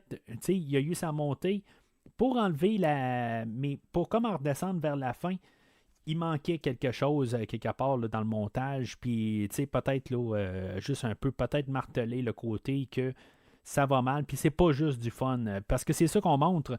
On le voit avec sa Batmobile, puis tout ça, il y a du fun, puis il y a des choses irréelles, mais il voulait montrer que ça allait mal aussi, là, que, je veux dire, il est en train de vraiment perdre son âme là-dedans, là, c'était important. Parce que depuis le début du film, il veut avoir du fun aussi. Fait que, c'est comme c'est un peu une évolution, tout ça, mais il fallait montrer qu'il n'y avait plus de fun. Là, puis, c'était rendu vraiment le travail. Là, puis, c'est ça. C'est ce qui fait un peu là, que le film, là, il est vert, mais vraiment limite. Là. Pour quand même finir avec le parallèle là, de Judas Priest, dans le fond, quelques années après, on avait le chanteur initial, là, Rob Halford, qui s'est retourné là, dans le metal. Dans le fond, là, il a fait son groupe Halford, album très excellent. Dans le fond, là, Resurrection, qui est un album que j'ai écouté là, je peux pas dire combien de fois, là, des centaines et des centaines de fois. À l'époque. Puis, je veux dire, éventuellement, c'était un peu comme, pas son excuse un peu, là, mais c'est même dans les paroles de cet album-là, ça dit quasiment là, que il s'excuse quasiment là, d'avoir quitté là, la scène du métal. Puis, dans le fond, c'était peut-être le côté qui montrait là, que ça me tente de revenir un petit peu dans Judas Priest et que finalement, en quelque chose en 2004-2005, là, il allait revenir avec Judas Priest et qu'on allait mettre dehors Ripper Owens, que lui, dans le fond, a continué dans un autre groupe là, qui s'appelle Ice Earth, un autre groupe que j'écoutais beaucoup à l'époque. C'était vraiment ironique, par contre, parce que je n'étais pas nécessairement un grand fan de Judas Priest à l'époque du film d'aujourd'hui, mais j'étais un grand écouteur là, du groupe Ice Earth dans ce temps-là. Puis je connaissais très bien. Puis là, tout d'un coup, il y a comme eu un mélange des deux groupes. Puis je te dis, j'étais à cette époque-là, en 2004-2005, j'étais fan des deux. Et que là, c'est comme les deux groupes se mélangent ensemble. Là, puis j'ai vraiment trippé à l'époque. Ice Earth a perdu beaucoup de renommée là, dans ces derniers temps. Là. C'est le groupe là, où le guitariste, là, dans le fond, le guitariste fondateur, tout, là, qui fait tout dans ce groupe-là, là, a été mêlé là, dans les choses là, de janvier là, aux États-Unis là, l'année passée, je pense. Là, les manifestations qu'il y avait eu, là, en tout cas. Mais ça, c'est une autre mouture parce que lui aussi, on l'a remis dehors à cause qu'un autre chanteur est revenu, tout ça. C'est vraiment spécial là, le côté là, de Ripper Owens, là, dans le fond, sa carrière, là, puis éventuellement, ben, il a fait éventuellement un album là, solo. Il y a quelques années après, là, c'est en 2000, ben, ça c'est 2009, là, mais il y a eu des albums solo par la suite. Mais en tout cas, c'est quelqu'un là, qui fait toutes sortes de projets. Judas Priest ont reparti avec leur chanteur, là, Rob Halford, qui est revenu là, pour faire des albums retour. Tout ça. En tout cas, on a eu ça là, pour plusieurs groupes là, dans les débuts d'année 2000, où ils se sont tous remis là, sur la route, tout ça, là, faire tous des legacy tours, puis ça fait de même. Là, Iron Maiden, je parlais tantôt, c'est la même affaire, puis tout ça.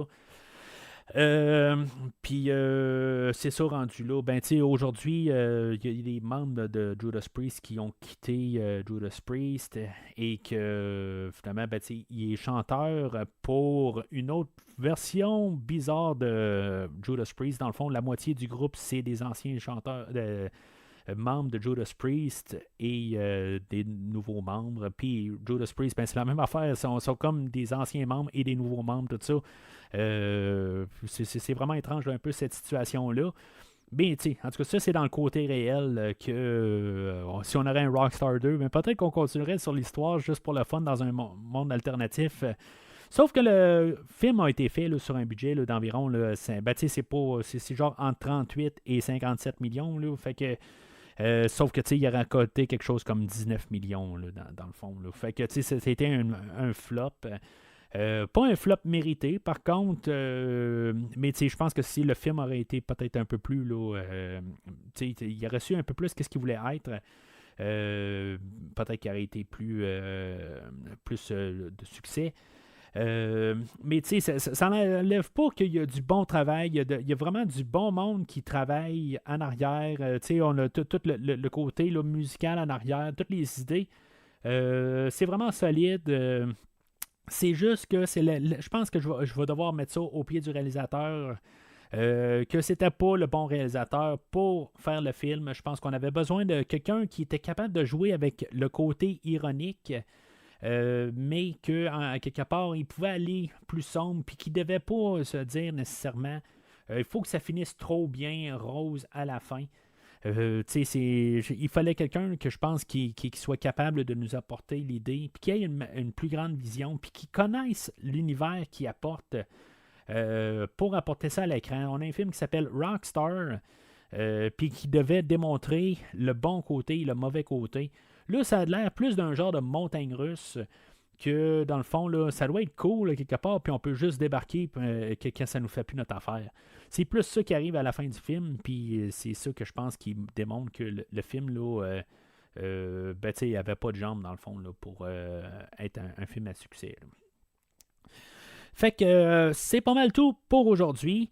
La semaine prochaine, ben, on va commencer là, la rétrospective des Hannibal. Dans le fond, ça va être un doublon. Là, je vais couvrir 2 films là, dans le podcast. J'ai déjà écouté là, le film audio, le livre audio là, écrit par Thomas Harris. C'est une version abrégée là, du livre. Là. Fait que je ne sais pas si ça a donné vraiment là, le bon effet. Là. En tout cas, je vais en parler la semaine prochaine. Là. On va parler là, de Manhunter et du film là, de Dragon Rouge, qui est le 3e film, là, techniquement, j'aurais fait dans la rétrospective, sauf que c'est comme la même histoire, dans le fond. Là, le film Manhunter est sorti là, au milieu des années 80, et puis c'est ça, dans le fond, puis l'autre est sorti là, quelque chose comme 15 ans plus tard, qui est la même histoire, fait que on va parler de ça, on va les comparer les deux, je vais vous donner mes idées finales. Puis c'est ça, dans le fond, on va succéder avec le film de le silence des agneaux. J'espérais pas trop dire le Seigneur des Anneaux au travers de ça. Là, je suis toujours dans la misère avec ça. Je pense que j'ai fait la même affaire là, pendant que je couvrais tous les Seigneurs des Anneaux il y a une couple d'années. Puis après ça, Hannibal. Et bien sûr, on va terminer ça avec Hannibal Rising, avec le star qui va revenir d'aujourd'hui, Dominic West. Fait que c'est pas mal ça pour les prochaines semaines. Sinon, ben rendez-vous sur Facebook en voyant la couverture de la page. Vous allez voir dans le fond tout l'horaire jusqu'au mois de décembre. Roger Rabbit, dans le fond, où je vais avoir un invité qu'on va parler là, de la version livre et la version que vous savez à l'écran. Qui est carrément quelque chose de différent. Là. En tout cas, je vais juste en parler quelques minutes. Je vais commencer officiellement la franchise là, du MCU avec le premier film Iron Man. Ça, c'est juste vraiment pour commencer, pour finalement éventuellement arriver, parce que je peux pas arriver et prendre une année carrément là, pour parler là, du MCU. Puis, dans le fond, les épisodes, ça va arriver quand ça va arriver. Là. Ça va être des fois, ça va être plusieurs mois au travers, mais on va avancer tranquillement au travers du MCU. Même chose pour la série, là, les franchises de Star Trek, que je veux en faire quand même une genre de méga rétrospective. Pas juste couvrir les 13 films, je veux quand même y aller apporter plusieurs affaires. Si vous n'êtes pas fan de Star Trek, vous n'avez pas vu les films, tout ça, je veux quand même apporter toutes des choses quand même pour vous faire découvrir cet univers-là. Vraiment, ça va être vraiment encore des épisodes là, qui vont être très étendus, mais pour quand même vous guider au travers de cet univers-là, puis pas juste apporter les films, parce que cet univers-là n'est pas juste les films. C'est dans le fond, les films, c'est un peu comme... je veux dire, dans le fond, cette série-là a été faite à partir d'émissions de télé et non à partir de films. Les films, c'était juste comme des grandes bandes annonces pour, dans le fond, apporter les gens au petit écran, dans le fond, si on peut regarder ça de même. Fait que c'était comme le sommet de l'iceberg, mais il y a beaucoup plus en dessous. Fait que je vais essayer de faire une rétrospective élargie. Quelques épisodes clés, dans le fond, ce que je n'ai parlé là, dans les dernières semaines, là, un peu qu'est-ce que je veux faire. Fait que ça va être quelque chose que je veux faire sur. Ça va probablement être une rétrospective là, de 3-4 ans, dans le fond, là, où ce que je vais apporter là, un épisode une fois de temps en temps.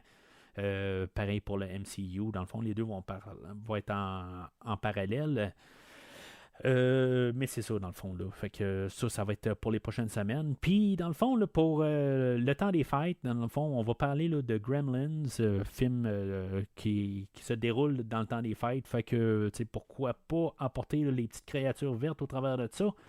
Et le petit Mowgli au travers de tout ça, puis s'amuser là-dedans, changer un peu du ton. Fait que c'est ça qu'on va parler là, dans les prochains mois, mais suivez là, la page Facebook, la page Twitter ou la page Instagram du podcast là, pour avoir plus de détails de qu'est-ce qui s'en vient.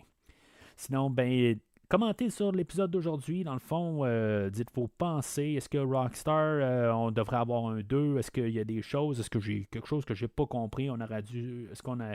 Il y a plusieurs films qui s'appellent Rockstar. Il y a un autre film là, en 2011, je pense. Peut-être que ce film-là est meilleur. J'ai aucune idée, je ne l'ai pas vu. Mais n'hésitez pas à laisser vos commentaires sur le film d'aujourd'hui. Mais sinon, d'ici le prochain podcast, je vais aller prendre une pisse.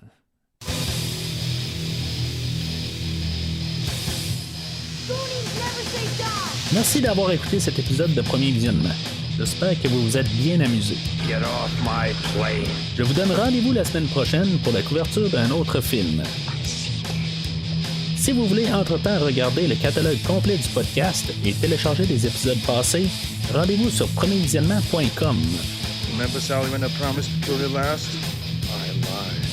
Vous pouvez aussi suivre le podcast sur plusieurs plateformes, dont Apple Podcast, Spotify, Podbean, Google Podcast, Amazon Music et YouTube. N'hésitez pas à donner une critique de 5 étoiles sur la plateforme de votre choix. Vous pouvez également suivre Premier Visionnement sur Facebook et Twitter pour rester informé de nouveaux épisodes. Premier Visionnement a besoin de votre aide pour grandir. Vous pouvez partager le podcast avec vos amis qui s'intéressent au cinéma de tout genre.